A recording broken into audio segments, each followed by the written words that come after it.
Hi, this is Nikki from the design team, and today I'm here with this adorable Santa card. This is part of the Sizzix new collection. It's called Santa Greetings, and I'm going to show you some tips and tricks on how to use this, and when you're using really intricate dies, just some things you can do to make sure that you keep the pieces together. Sizzix tries to make this pretty easy for you, but I actually just discovered this secret. So you get 49 dies with this set. That is a lot. It's mainly because you've got all of those alphabet dies as well, which is super fun because this whole set could easily make tons of cards. Alright, if you haven't done it yet, make sure you hit the like and subscribe on the ScrapbookPal channel.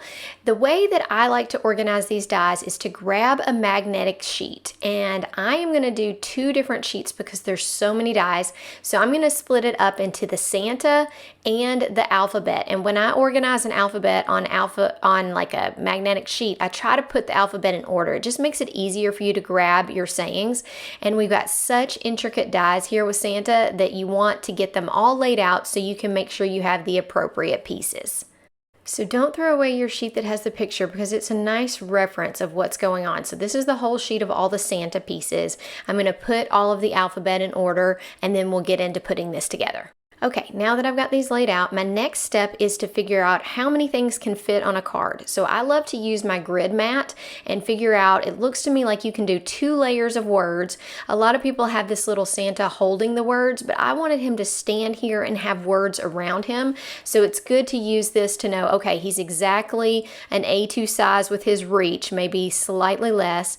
You can either put your words in the middle of him, but you've got to do just one word probably. You can't really layer those words very easily without covering up your cute Santa Claus. So I'm going to make sure, and you can tell on this thing with the measurements, that 2 sets of words will fit. Okay, let me show you the brilliance of Sizzix. On the back, it says red 1. So we know we need this color in red. And then when you flip over the other pieces, they'll say red 2 and 3. So you know what your layers are. I think this is just brilliant, and I use this the whole time. So I tend to pick one color of cardstock just to make it easy. I'm going to use this Lawn Fawn red here, and I'm just going to use a scrap sheet to cut out my red pieces. And I'm going to add some ink blending to change up the shading on the pieces.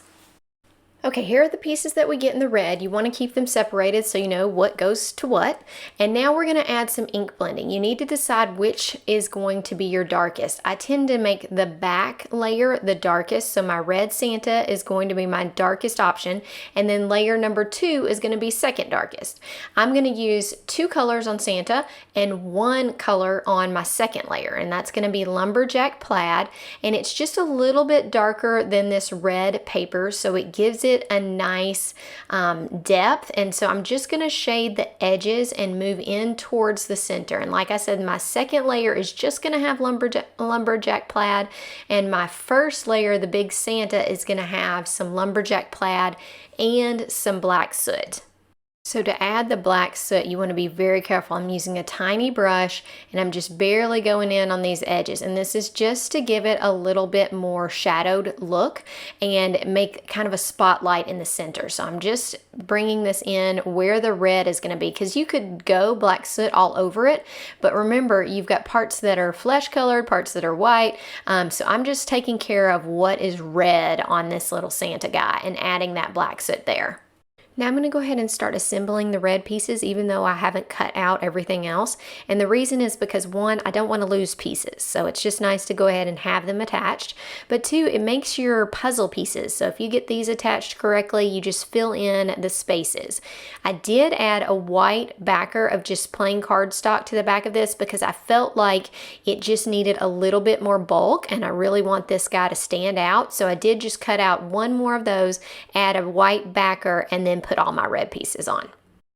And when you keep your pieces in the order, it really helps. You see that Sizzix also makes these nice impressions. Not all of these things are cuts, and it's just to help you assemble easier. You can kind of see exactly where your pieces are gonna fit, and that really helps me out. I do use glue so that I can move the pieces around and make sure they're fitting perfectly. We have so many different pieces. You want to make sure everything fits just right.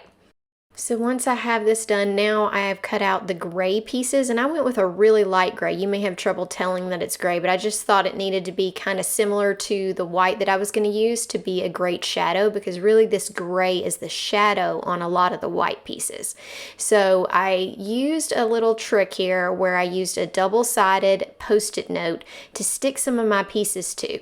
And I did this in color variety. So I stuck all the white pieces to this piece of sticky Post-it note, and then I know what I'm looking for and that I've got all my pieces. So we have skin 1 and skin 2. So skin 1 will be laid down first, therefore it needs to be pink, and then skin 2 needs to be skin tone color, and I don't have anything that color, so I'm going to color that quickly with Copic markers. So I'm going to go ahead and lay down my cardstock, and it has this little spot right here, that little triangle. That is actually his mouth. So you can decide if you want that to be pink, red, black, whatever. But I went on and cut it as the pink, and I'm going to add these pieces and then we'll Copic color.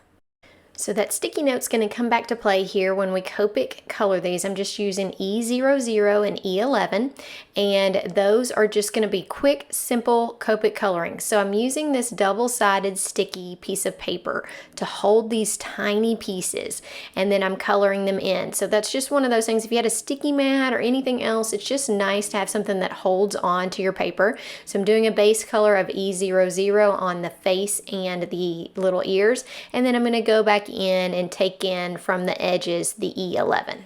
Here's how that precious Santa is looking. He looks so good. He just needs his little gold belt buckle, but I'm going to be cutting these letters out of gold, and I wanted to show you the way that I handle little bitty letters. I usually roll out some tape. I'm using the best craft tape ever, I think is what it's called, from Spellbinders, and it's really good because it doesn't stick too much to your paper. And yes, I know it looks like a random assortment, but you know, Mary has 2 R's, so I'm just fitting a little bit on each piece. And then I'm going to do Christmas as well and run it through with gold paper. Don't you just love this tape trick? So now all that's left to do is to prepare the background. I used black soot into stress oxide. So I used the ink on the red paper, but I'm using the oxide on the background. I just like that kind of smoky look around the edges. It makes a nice spotlight.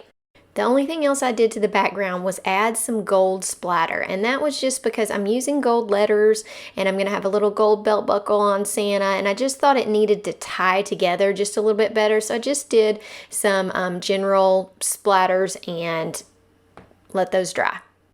Okay, I added the little gold belt buckle. Look how cute this guy is. Oh my goodness, he's precious. So I'm going to put an acrylic block over him just to keep him flat.